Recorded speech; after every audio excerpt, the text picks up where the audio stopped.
Is this a trick? Oh, for the you actually want to record me? Because I'm actually I can go somewhere quieter. No, it sounds really good where you are right now. Oh, the dishwasher's on. We're trying a new thing where I talk to some New Zealand friends about the topic I'm going to do. Okay.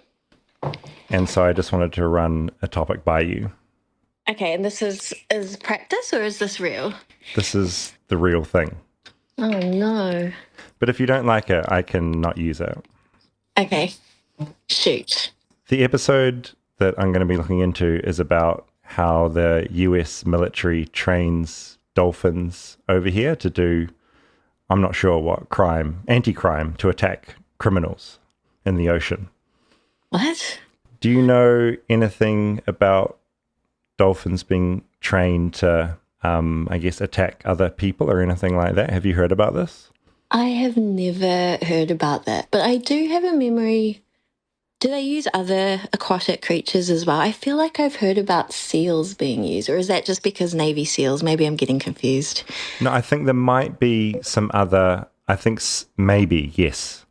Never heard about dolphins being used. That's horrifying. I'm David Farrier, a New Zealander accidentally marooned in America, and I want to figure out what makes this country tick. Now, one of the most amazing things I've discovered during my time here is that the US Navy has a fleet of trained dolphins and sea lions at their disposal. I thought this was a joke for ages, until a guest on an earlier Flightless Bird episode confirmed it was all real, and that she'd helped train them. American sea life has not only been militarized to patrol US waters, but various creatures get sent off to combat zones all around the globe. The Iraq War, Vietnam, America's aquatic army has been there swimming around doing God knows what. Declassified in the early 1990s, I've been talking to a number of former Navy staff involved in the program to find out what the heck is going on. So, grab your nearest dolphin and prepare to do some underwater reconnaissance, because this is the Navy Dolphins episode. Flightless, flightless, flightless bird touchdown in America. I'm a flightless bird touchdown in America.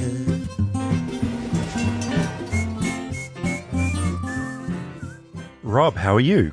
Oh, I'm good. It's good to be talking about dolphins, attack dolphins that the American Navy uses. I mean, America gets weirder and weirder every second I'm here, to be honest. Yeah, I mean, I think that's weird to even me as an American to hear about this. This is good. You will notice at the top of this episode, I called Rosabelle, who I once cracked an egg on, and she cried. But we're through that now. But yeah, okay, I think occasionally in the show, I'm going to call back home and just get their take, because you hit me up about this, that occasionally I have a slightly warped view of things. So yeah, I think New Zealanders, we kept hearing them get mad at you that you were representing them. Yeah. I thought it was important maybe to let's get a baseline and make sure that the New Zealand perspective is actually being represented. I think that's really important. And there's nothing worse after an episode of Flightless Bird where I get abuse from both Americans and New Zealanders at the same time. A man without a country. Everyone. So yeah, I'm going to check in with Rosabelle occasionally, some other friends, Hayden, Eddie, Dan. But anyway, it's nice to have you here. It's nice to hear all those other New Zealand accents too. Yeah, what did you think of Rosabelle's voice? Does it sound like mine? Do you listen to her and go, that's a New Zealand accent? It sounds sweeter than yours. She does have a really sweet voice. Yeah, she seems much nicer. Yeah, great voice. Good voice, yes. Anyway, to you listening, thanks for joining us on this new feed. Rob, you're here. You're co-hosting and producing Flightless Bird now. It's so nice to have you here. Yeah, this is the new feed. The show still exists. It does. Still us. I think we're excited to keep making this. And I did just want to quickly say thank you to everyone who has hit subscribe and rated, because in podcast land, having a rating and a subscription, it does good things with the algorithm. Other people can find the show. So if you did take the time to rate it, thank you very much. Yeah, people need to listen to this in order for us to keep making it too. It's how it works. Yeah. People don't listen. It's just Rosabelle and your parents listening, then yeah, I mean, it's nice for them. Show anymore. My parents don't listen. I've tried to get them to listen. I've set it up on my dad's iPad.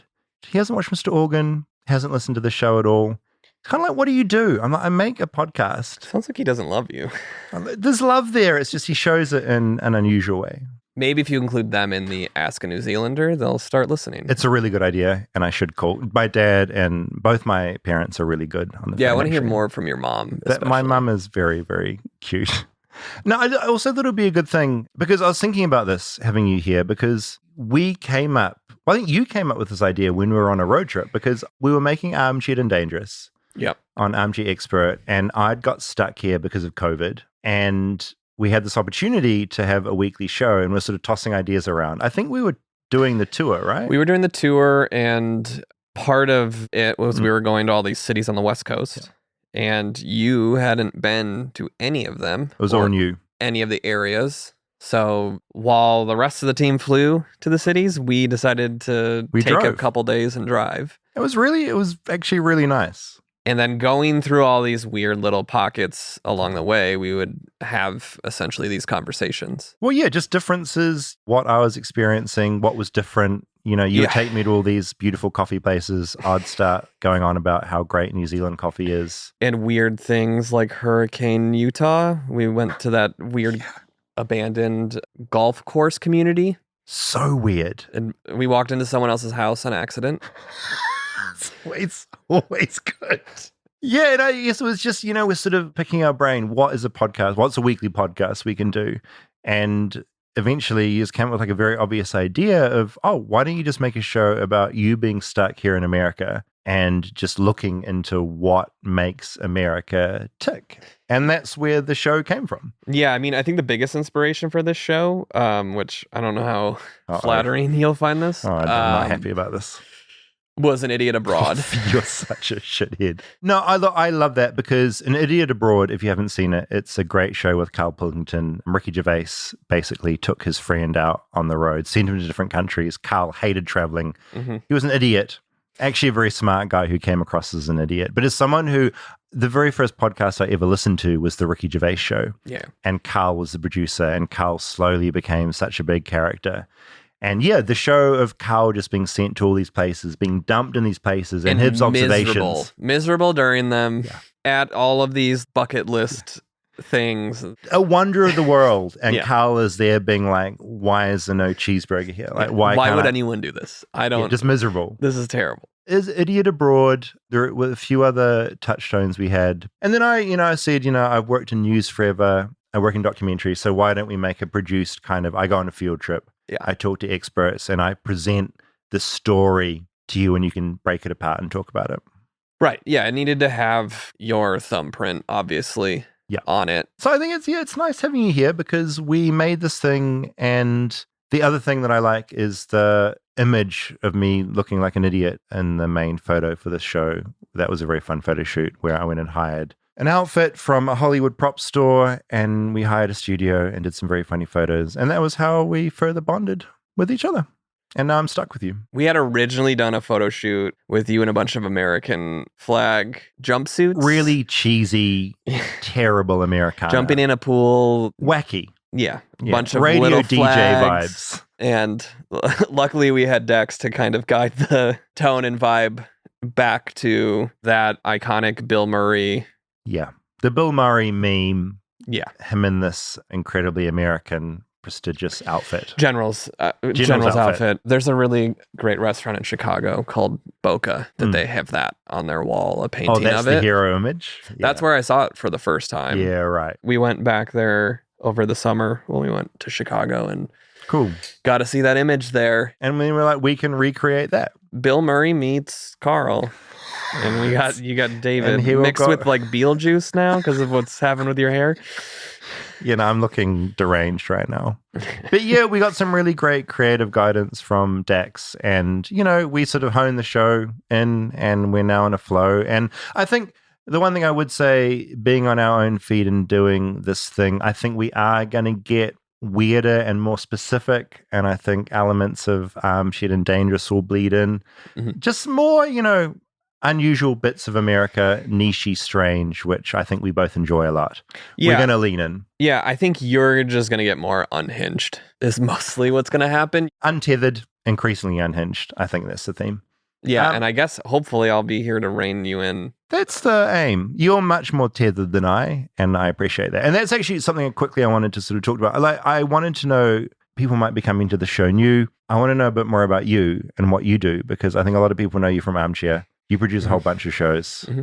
Just like give me like if you're on Raya, if you're on like a dating app, what your little synopsis would be. I've never been on a dating app, so I don't even know where I would begin. You sort of just list some key aspects. You're trying to impress people on there with what you've done. Chicago.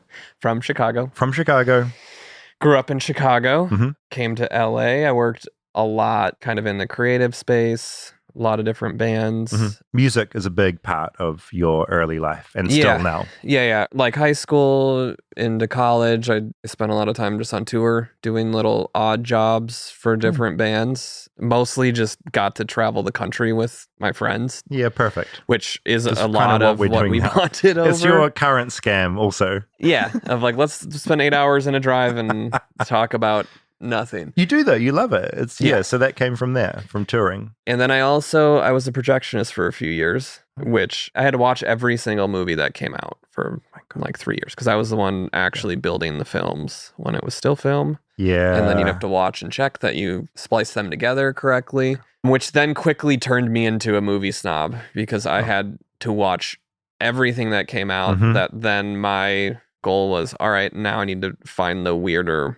more obscure films. Yeah, and that turned you into that film buff / snob. Finding weird things like I think that's what we have in common. We both love films like a lot, and we agree on some things, disagree on another, but we both watch way too many movies and way too much TV. Yeah. Then I found my way to LA and got into the podcast space. Yeah, podcast land. Was kind of a really cool combination of all of my previous lives where I got to be creative, I got to be technical from the production side, figure things out, bring in music when I can, work with these people I used to watch in movies. It feels like this really good sweet spot that you're in, right? Yeah. It was not a roadmap or a plan to ever do it this way, but kind of just rolled with the punches and ended up here. Yeah, I love that. I still remember the first time I met you over Zoom when I was in New Zealand, when I was on Armchair. We talked about the Veils on that first Zoom, I think. Yeah, Veils. Yeah, this band that we both love. So there was a movie when I was at the movie theater still, Mr. Brooks, and there is this iconic scene in that. It's a Kevin Costner, Danielle Panabaker movie. And there's the song Makes It. And it made me fall in love with this band, The Veils. Which who are these guys? Happened to be a New Zealand band. Yeah. And turns out New Zealand's very small. So when we had you on the podcast and I was getting you set up with your mic beforehand, I was like, have you heard of this band? And but you love them? I've seen many of the shows, and because it's New Zealand, we all know each other, and I knew them. And at some point, I think I bought you back a record from New Zealand and seen Finn, and he signed it, and just a wonderful small world scenario. But yeah, well, look, I just think it's nice for people to know a little bit about you. I'm really glad you're here to talk about dolphins. Which brings us to today's topic. Well, it's kind of full circle. We did a little boys trip to San Diego. Yeah, we did. And we were paddling around. We're on a little boat. We spent a couple days there with one of my Navy friends. Weirdly enough, my childhood best friend moved to San Diego and joined the Navy. And I remember, we were in the bay and we both got a massive fright when a Top Gun-esque jet took off over our heads. Yeah. And I remember seeing a bunch of seals lazing about at the time. And you thought they were dolphins? Thought they were dolphins.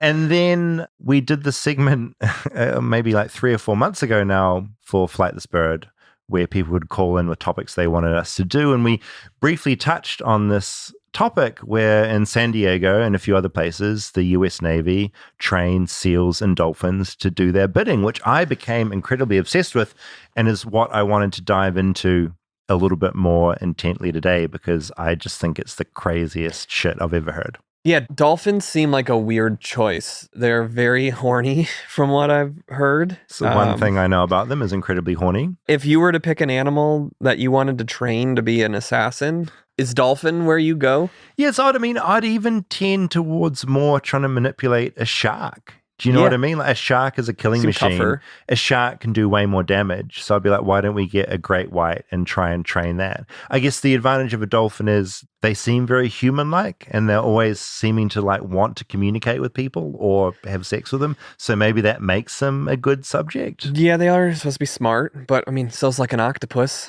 Yeah, octopi, so smart. It is an unusual choice. And also they're such a horny, friendly creature. Is this the creature that you want to militarize and make a killer?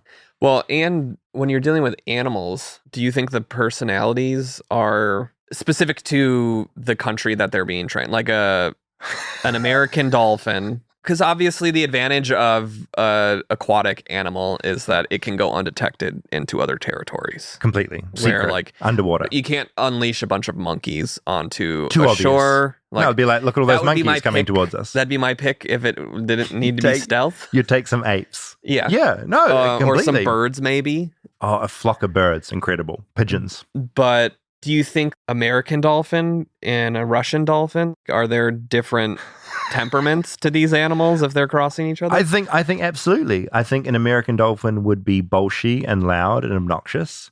And I think a Russian dolphin would be much more murky and devious and mysterious, I think. And they would turn on you as well, I think, quicker than an American dolphin. I would trust an American militarized dolphin over a Russian militarized dolphin. Well, she mentioned on the Flights of Fancy, like a Russian beluga whale. No, this They had reminds me. one. So I went out and talked to a bunch of people about this topic, just to canvass to see if Americans were aware of this. And one of the people I talked to actually raised that beluga situation.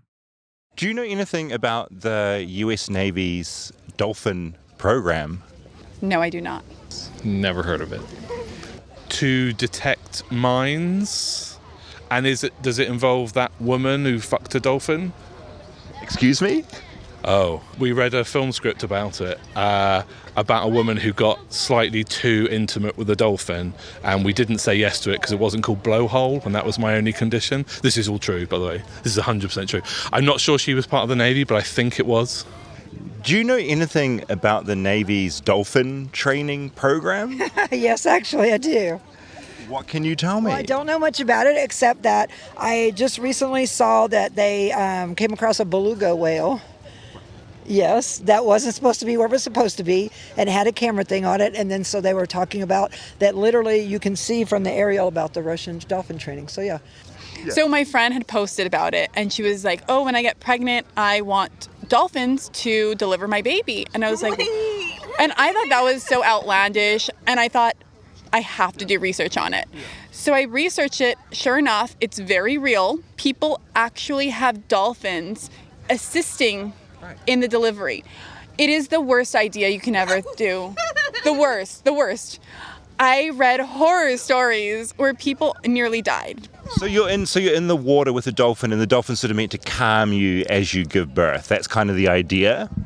If I remember correctly, yes. I remember for like 10 seconds thinking this girl's crazy, and then 10 more seconds thinking, oh my God, you can give birth like a mermaid. And then another 30 seconds later, after I proceeded to do research, I was like, this is a horrible idea. This girl did no research. I did 5 minutes at best of research, and it was just not anything anyone should ever do. I wouldn't trust a dolphin with me if I was giving birth. Not that I'm going to, but I wouldn't trust a dolphin. Especially since dolphins are known to rape. Wait, what? Rape what? Dolphins are really horny around people. Yeah, they get really out of control. They can kill you. They get erect, they hook between your legs, and they take you to the bottom of the ocean. And you can't breathe down there, so...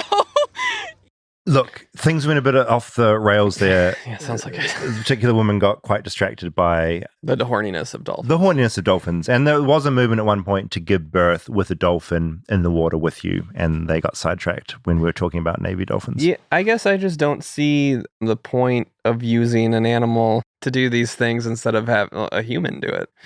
Throw a scuba diver under the water. There is that very simple thing of, why are we going through so much effort to get a dolphin? I guess just their ability to go undetected easier than a human. You're like, why not send a little submarine in or something like that, And these dolphins, they wear like a harness. They've got like a strap on, so they're still they're covered in identifiable. gear. So yeah, if you see them, it's like the Russian whale they mentioned, the beluga. I'm just reading there. It was spotted in northern Norway in 2019 wearing a camera harness. So people saw this dolphin, they're like, this is weird, something's So up. it's not any more stealthy than a human. No, it's like in there's a whale scuba with gear. like a gun strapped to it. It's like Yeah. it's probably being used for something devious, you know? As of 2023, the beluga whale's range appears to have expanded to include areas of southwestern coastline of Sweden. So yeah, this Russian dolphin is out there doing its thing, and we're very aware of it. So not that fucking stealthy, is it? Apparently not. But yeah, I think the use of dolphins, fascinating, so weird. We're going to get into the documentary in a second. But one thing I wanted to mention that had come up this week is that there was a headline on the BBC, lonely, horny dolphin behind spate of attacks. And I think I sent this to you at the time. And I just thought it was a very typically wonderful headline involving a dolphin. A lonely and potentially sexually frustrated dolphin has been blamed for a spike in attacks on swimmers in a Japanese seaside town. The bottlenose dolphin is believed to be behind 18 attacks near the town of Mihima so far this year, with one primary school-aged child's finger needing at least 20 stitches. So that is a horny dolphin getting out of control. I just think dolphins, they are endlessly fascinating. And I was very keen to learn about why the military decided that that is the animal we're going to use. Hopefully we find out. I hope so too. The first thing I found out when researching this story is that the Navy tried training a whole bunch of different aquatic creatures to do their bidding. Starting way back in 1959, they tried sharks, then stingrays, turtles, and even some seabirds. But basically, most of them were pretty useless. They didn't take instructions well, got distracted, bit people, too stupid. But two animals shone in the Navy's marine mammal program: dolphins and sea lions, specifically the bottlenose dolphin and the California sea lion. So each trainer is usually assigned to a team of 3 or 4 animals, and that's your primary focus. For this episode, I talked to 3 of the Navy's former trainers. I've changed all of their names just because, Navy stuff. Neve worked at their main base in San Diego, working with a crew of about 10 trainers. I was primarily a dolphin trainer for the Navy Marine Mammal Program for a little over 6 years. The Navy as a whole has a few different contracted companies working for them. So I was under one contract that is based primarily in San Diego. And then the Navy has 2 other locations down in Kings Bay, Georgia, and then in Bangor, Washington as well. And those are where animals are working. And San Diego is more of a training facility where we have the majority of the population of animals, train them up, and then once they're certified, if there's a need for them, they're sent out to those different facilities. Over her 6 years with the Navy, Neve trained a lot of animals. She said dolphins are trained to do a lot of stuff for the Navy. Their sonar is really good for picking up mines on the ocean floor, and they're also good at tracking moving targets. Sea lions are apparently very good at attaching recovery lines to objects underwater, and both dolphins and sea lions are good at tracking down enemy swimmers and divers in American seas.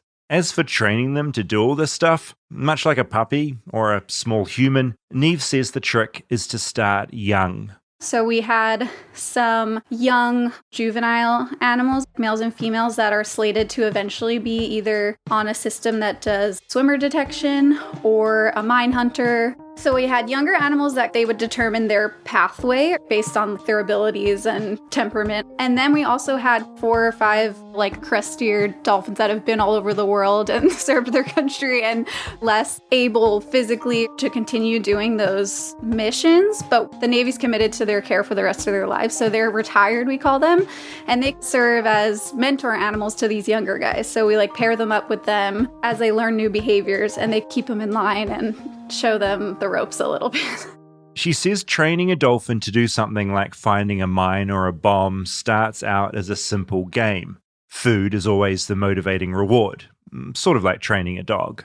With the younger ones, you're essentially training them a concept like, do you see this object? Let me know in some way. And so it starts as a game where they are looking around, they see an object, and then you are slowly shaping the behavior of, that's the thing you're looking for. Let me know. Touch this or touch that. And so it kind of just starts as a basic concept. From there, they get better at the tasks, eventually being able to complete a real mission. She says the amazing thing is how far the Navy sends these creatures. I'd assume they'd just swim wherever they needed to go. But no, they mostly go by boat. What's incredible is how they get to those locations. We keep brushing over it. They've been to Vietnam, to the Persian Gulf, all these places. It's like, how are we getting them there? That is what my crew primarily focused a lot on, is what we call beaching. So what that means is basically they're jumping out of the water onto a mat that's onto a vessel. It's 30-foot boats, and they have these padded gray mats, and they open up. The trainer goes to the end of the mat and puts a hand out to ask them to touch their hand. And the dolphin, the signal for them to follow the trainer is you just start backing up into the boat, and they follow you and jump up into the boat. And you usually have people on either side to help guide them into the boat, and then give them some fish, and then usually the boxes come up, and then they're along for the ride. So it's basically that alone is what I would say a majority of the training goes to in the beginning. That's not a natural behavior for them to be like, hey, let me just strand myself and like go into this boat. The main thing I took away from all this, you'd think dolphins would be the easy ones to work with. I think sea lions seem kind of scary with all those teeth, but dolphins are the difficult ones. Honestly, every day you're blown away. What's so unique about dolphins, or what's so challenging about working with them, is they're constantly evaluating you and your movements and your body cues to see what's coming next. So you always have to be conscious of yourself, even your energy working with them. For example, we'll have interns at the program and they'll interact with the dolphin, and immediately the dolphin can sense their hesitancy, their nervousness, the way that their hands move, and then they will pretend they don't know any of the behaviors and like play dumb. They are little shits, love them to death, but they are constantly looking for, how can I do the bare minimum for this situation and get my fish? Another trainer I talked to, M, agrees. Dolphins are tough work. I'll give you a forewarning. I am very excitable. And I'm also from the Midwest, so I talk very quickly sometimes. So if you need me to slow down, I will not be offended. M worked with the Navy in South Georgia. Dolphins are like cats and sea lions are like dogs. And when I was at my first internship, someone told me that. And I was like, no way. I love dolphins. I want to work with dolphins so bad. And I'm a dog person through and through. And then I worked with both dolphins and sea lions. And I was like, I get it now. I get it. Dolphins are cats. To be honest, dolphins sound completely insufferable.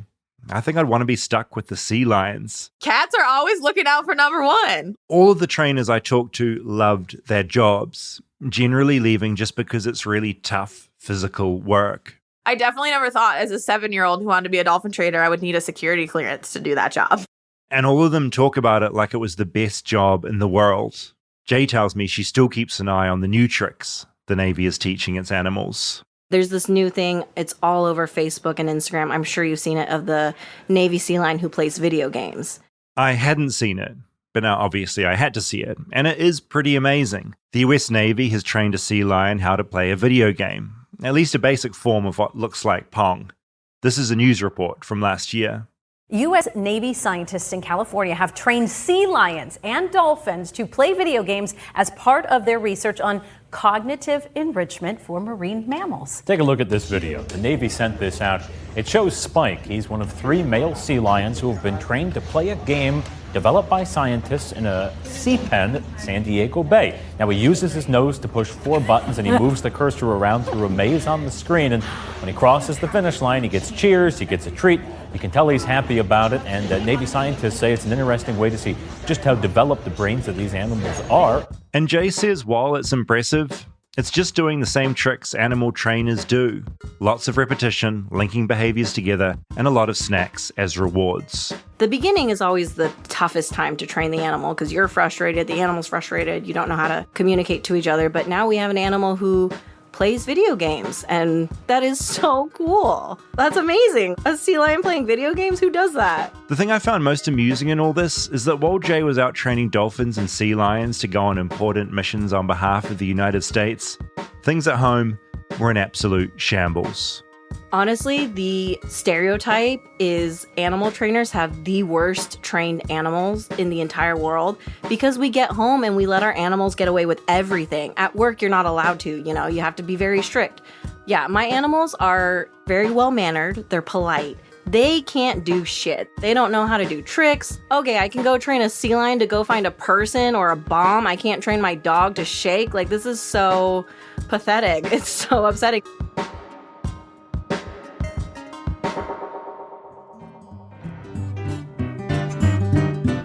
Stay tuned for more Flightless Bird. We'll be right back after a word from our sponsors. Flightless Bird is sponsored by BetterHelp. Now, what's something that you'd love to learn? As an adult, do you make time to learn new things as often as you'd like, or was that completely lost when you stopped being a kid? Because kids are always learning and growing, but as adults, sometimes we lose that curiosity completely. For me, I feel like with this show, I'm learning constantly. Like right now, I'm learning about how slime was sort of invented in America. You know, the stuff that kids play with, and that's now sold to kids all over the world and also adults to help with their stress and ASMR needs. Basically, learning is about a sense of wonder at the world around us. And therapy is something that can help you reconnect with your sense of wonder because, as I found out with this show, your back to school era can come out at any age. Therapy for me has been pretty great over the last few years, just helping me put things in perspective to balance out the stress of being an adult with a reminder that life can also be pretty fun if you let it. If you're thinking of starting therapy, give BetterHelp a try. It's entirely online, designed to be convenient, flexible, and suited to whatever your schedule is. You just fill out a really quick questionnaire to get matched with a licensed therapist, and you can switch therapists at any time for no additional charge. Rediscover your curiosity with BetterHelp. Visit betterhelp.com/bird today to get 10% off your first month. That's BetterHelp, HELP.com/bird. Support for Flightless Bird comes from Rocket Money. Now, can you name every single subscription that you have? I know I can't name more than about 2 of mine, and I've got a lot more than 2. And I know I'm not alone in this. I just learned that over 74% of people have subscriptions they've completely forgotten about. But with Rocket Money, you don't have to remember every single subscription or worry about forgetting because you can see them all laid out right in front of you. Rocket Money is a personal finance app that helps find and cancel your unwanted subscriptions, monitors your spending, and helps lower your bills so you can grow your savings. You can see all of your subscriptions in one place and know exactly where your money's going. For any you don't want anymore, Rocket Money can help you cancel them with a few taps, which is what I think is really great. Rocket Money's dashboard gives you a clear view of your expenses across all of your accounts. You can easily create a personalized budget with custom categories to help keep your spending on track. See your monthly spending trends in each category to know exactly where your money's going. You can also get alerts if bills increase in price. We know that can happen if there's unusual spending activity or if you're close to going over your budget. Rocket Money will even try to sort out lower bills for you, sometimes by up to 20%. They automatically scan your bills to find opportunities to save. Then you can ask them to negotiate it for you. They'll deal with the customer service. Rocket Money has over 5 million users and has saved a total of 500 million in cancelled subscriptions, saving members up to $740 a year when using all of the app's features. So, stop wasting money on things you don't use. Cancel your unwanted subscriptions by going to rocketmoney.com/bird. That's rocketmoney.com/bird, rocketmoney.com/bird.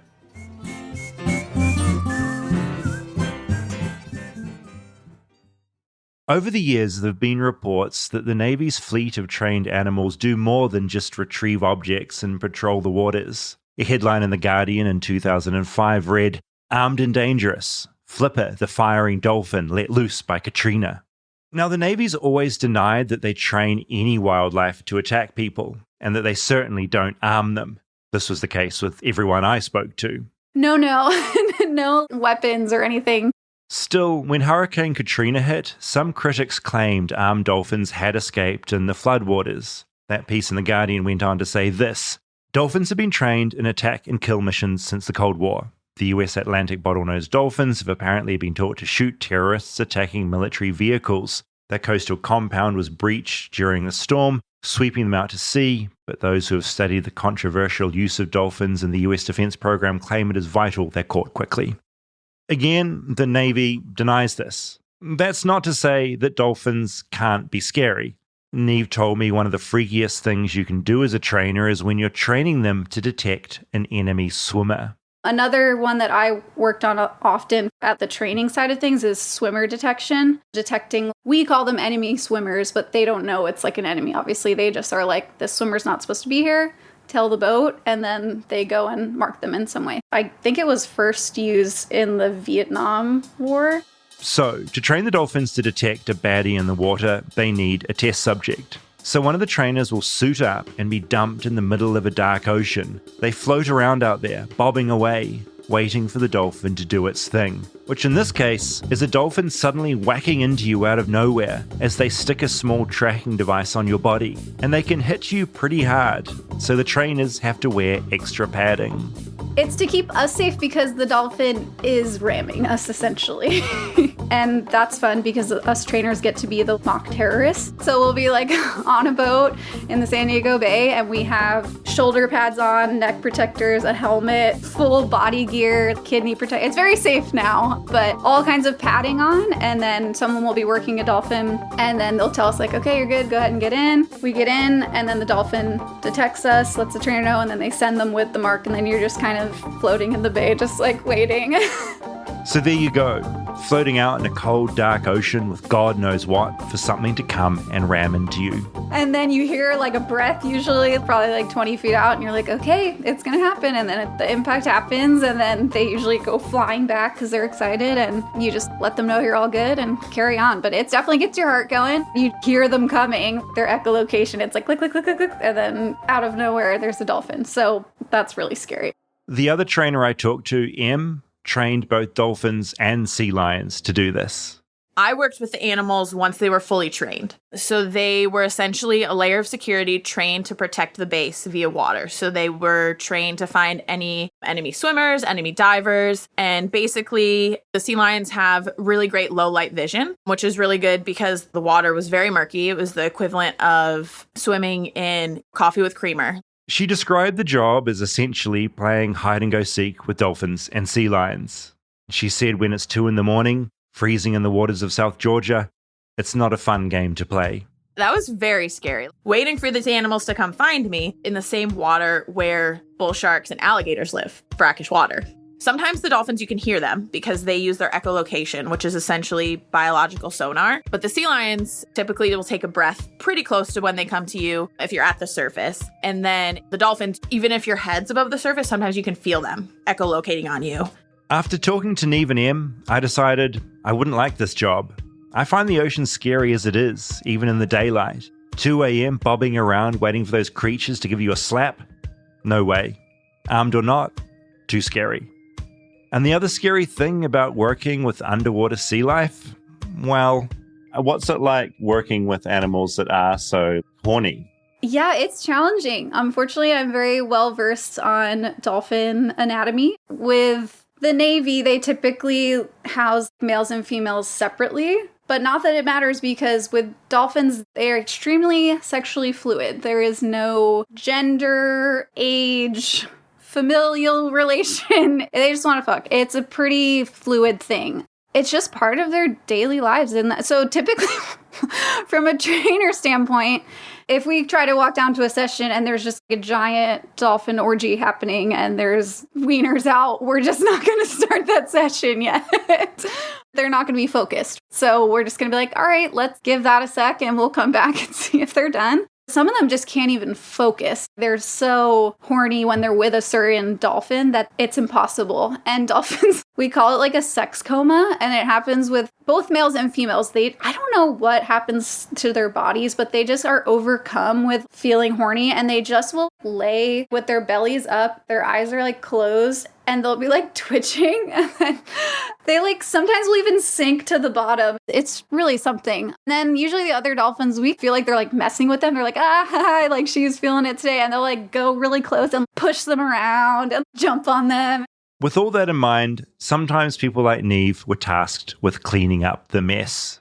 The males are just so, they will use their penis on pretty much anything. They're very creative. If you give them any toy or something that has a hole in it, it'll be utilized essentially. They will sometimes rub against things in their environment. They're very tactile. Any kind of rubs get them going too. So there'll be mornings when we come in and we'll do our body checks to make sure they're looking good from the night. And one of our males will have a full bushel of kelp and seaweed trailing out of his genital slit because he spent the evening just like...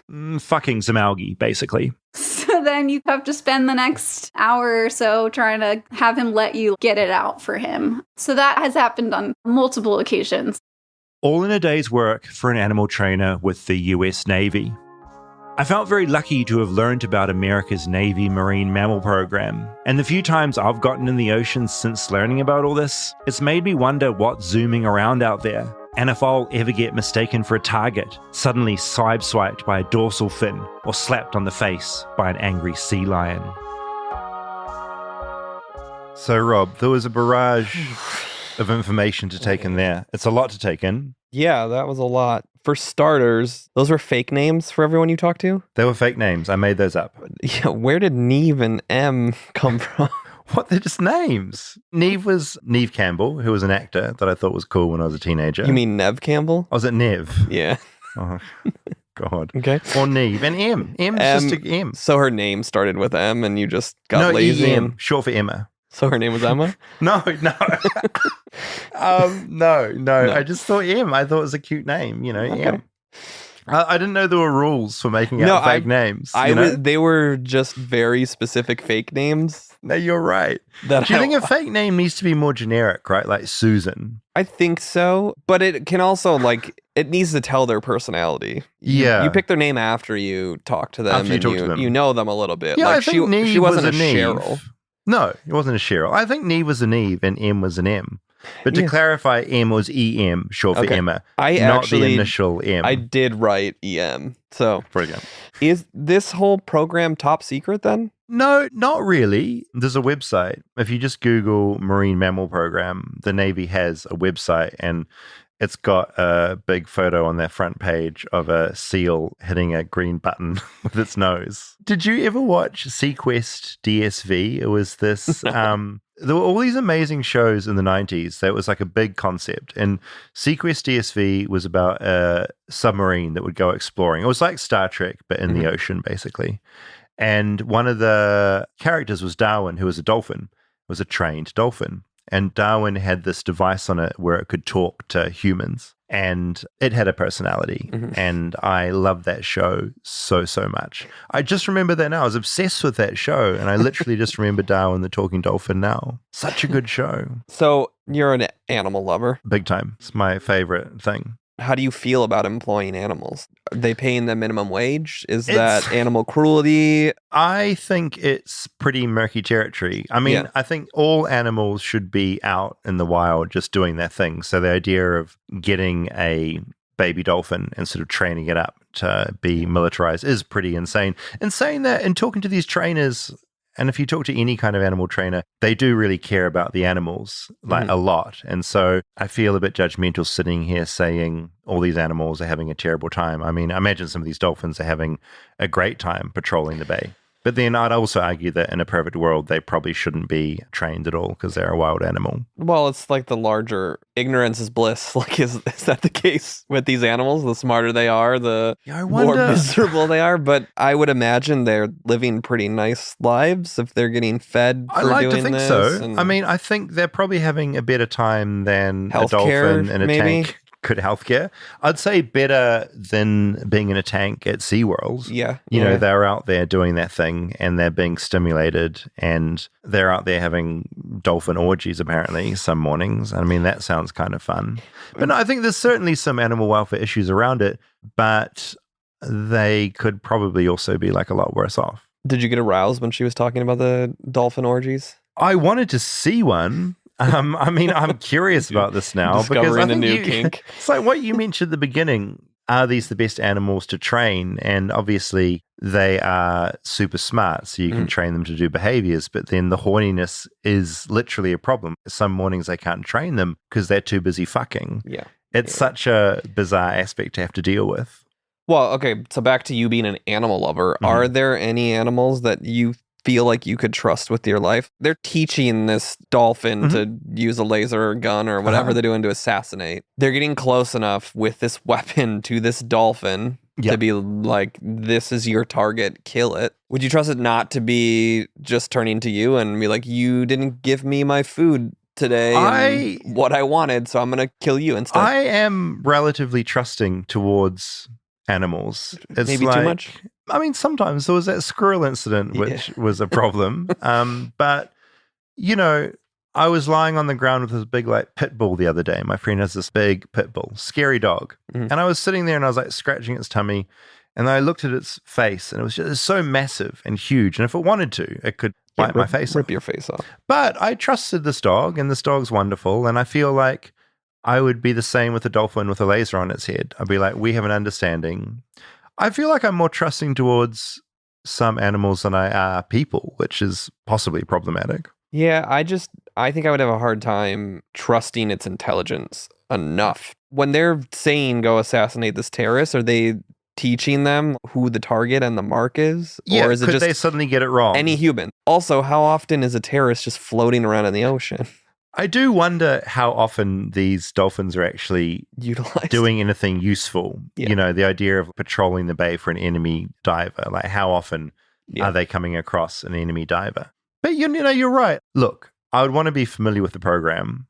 I wouldn't want to jump in the ocean tomorrow and be fiddling around with a dolphin with a laser beam on its head. Well, because they're going to just kill any human they see at that point, I would imagine.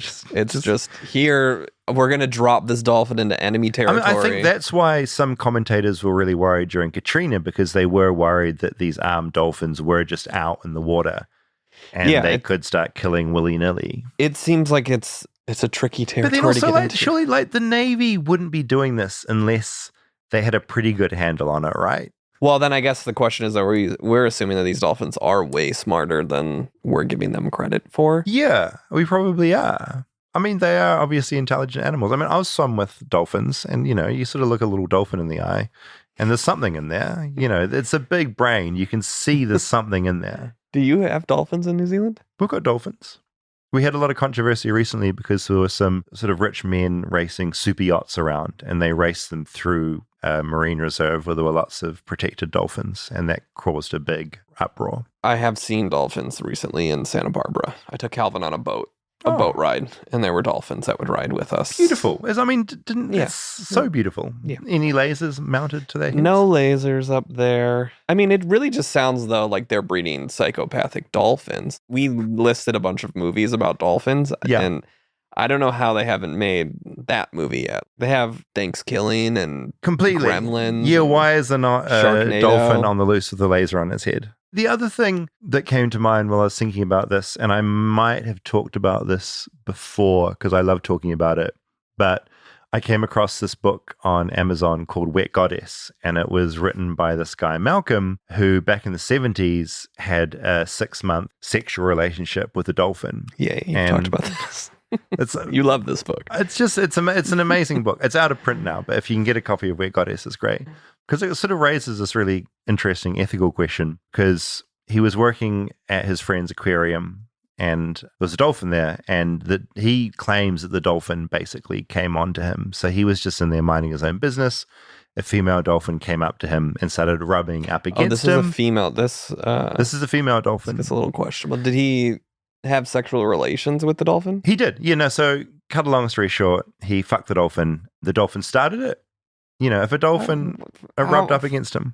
That doesn't count. My dog rubs up against my leg. That's not initiating. No, I mean, your dog is sometimes. I mean, dogs... Okay, you know, let's just think about this dolphin scenario. He claims the dolphin came onto him. He ended up having sex with the dolphin. They created a bond. And when he left to move to another city to study, the dolphin got so depressed because the dolphin was in love with him, it held its breath, sank to the bottom of the pool, and... died. Dolphins are one of the few mammals that can commit suicide, and this dolphin was so sad, killed itself. So, did Malcolm do the right thing? Who was in the wrong? An incredibly intelligent animal coming on to him. What was he meant to do? Was there animal abuse? I would say so.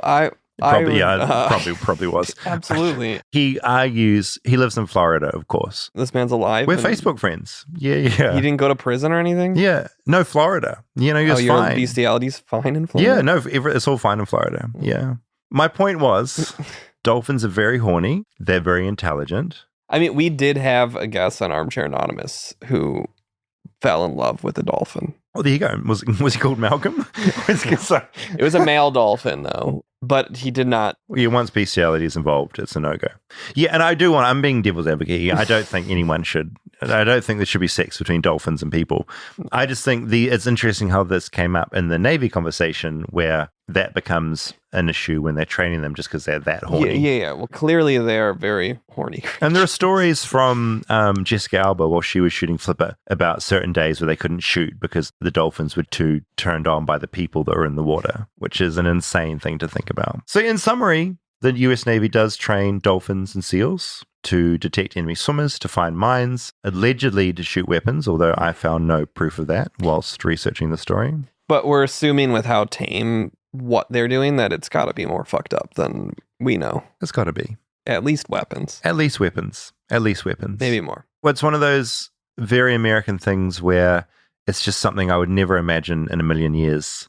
It's America going, there's a dolphin. We're going to train it to kill. Is there anything more American than that? No. I think not. I did not know you could feel echolocation if you were. Oh. I'm telling you, they need to make a dolphin horror movie. It needs to be a movie. No, the idea of being out there floating at night in the water and you can hear this thing coming. Well, she said you could feel it. You could feel the sonar. So there's high frequency clicks and other sounds, and you can feel that. Truly terrifying, right? I mean, I don't like swimming in water where there's just unknown beneath me. Yeah. Did you have the show Are You Afraid of the Dark? No. It was a Nickelodeon show in the 90s. And there was an episode where they were in their school swimming pool and this creature was underneath. Oh, horrific. And would pull them under. Yeah, no, that is scary. Ever since that, I don't love being in a deep end or anywhere where there could be things underneath me. I mean, I also think about that when I'm in the ocean, even when I'm in the pool where the filter is and the water's getting sucked over the side. That is scary to me.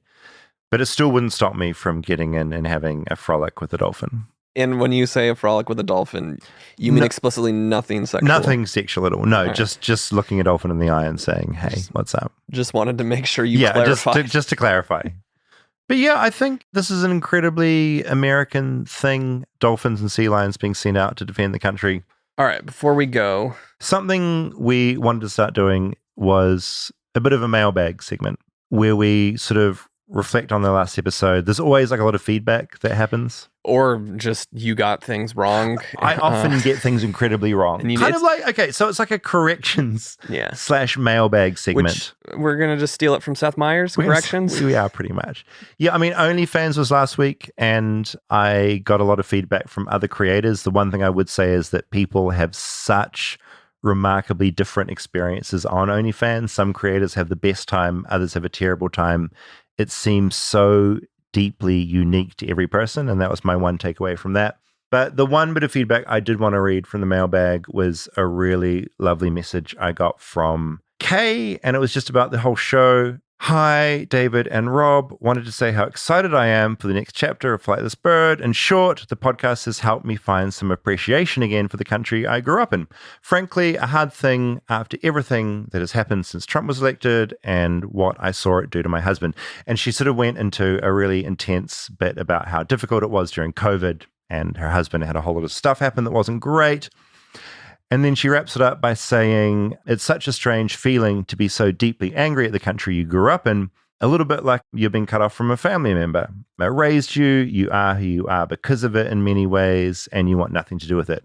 But week by week, as I listened to Flightless Bird, I slowly reconciled and mended it all back together again, which is so fucking lovely. We've also now been back twice to visit family in America, a trip I wasn't sure my husband would ever make again. To wrap up this unintended novel, thank you Thank you, Rob. So we saved a marriage, is that? We saved a marriage. Is that what I heard? No, I think we saved a couple's relationship with the country that she grew up in, which I just thought was really lovely. And I think that's the dream result of this, is people being able to listen to these weird stories about this weird, diverse, crazy place and go, oh, that's fascinating, and maybe to fall back in love with the weirdness again. I guess what that feedback kind of brought to mind is we're going to be taking some weird dives into this country, and sometimes it might get slightly political and odd, but I think I like the idea that in all these spaces we dive into, there are going to be these redeeming, fascinating things that we can all kind of latch onto and identify with. And if some weird topic we covered made someone fall back in love with the place, then I'm all for it. Yeah, I mean, I think the bigger thing with this show is that there are all of these different pockets and unique perspectives in this country. Completely. And even though it's different from living in Los Angeles or Chicago or other pockets, it's great even as American to learn about these weird, odd things and take away positives from them too. And yeah, I think we can criticize, we can be positive, we can be all those things. Like more than one thing can be true at once. Yeah. And I just think diving into all these different, it's 50 countries in one. And I just can't wait to get super weird with where this goes and super specific. In Alaska. Oh my God, I can't wait. I just had a friend that went on a fishing trip to Alaska and brought back, she went fishing, got so many fish. Her whole freezer is just full of fish. And all she's eating for the rest of the year are these fish from Alaska. I want to go to Alaska. I want to figure out what Alaska's about. All I know about Alaska is like Sarah Palin. And our friends in Portugal the Man. We got to have John take us up to I love this. Race some dog sleds in Alaska and go fishing. And yeah, like, this is the sort of shit we need to do. This is good. Add it to the list. Oh my God. Done, and done. Got a lot of stuff coming up. Thanks for subscribing to the feed, rating things. And telling your friends and family. Tell your friends, email them, say there's a show. Listen, send them the link. All those things. It all helps. Beautiful, Rob. I will see you next Tuesday, same place. Same time, same place. Same channel. All right, bye. Calvin, can you tell me what you know about dolphins? Well, they live in oceans, and I like ocean animals, and they're my favorite color. And they have a hole in their head that blows out water. Do you know if they're smart? Yes, sometimes they play balls. One time I went to Chicago and I saw a dolphin throwing balls and getting and throwing in the ball over and over again. Okay, thank you. Like and subscribe. Subscribe. Subscribe.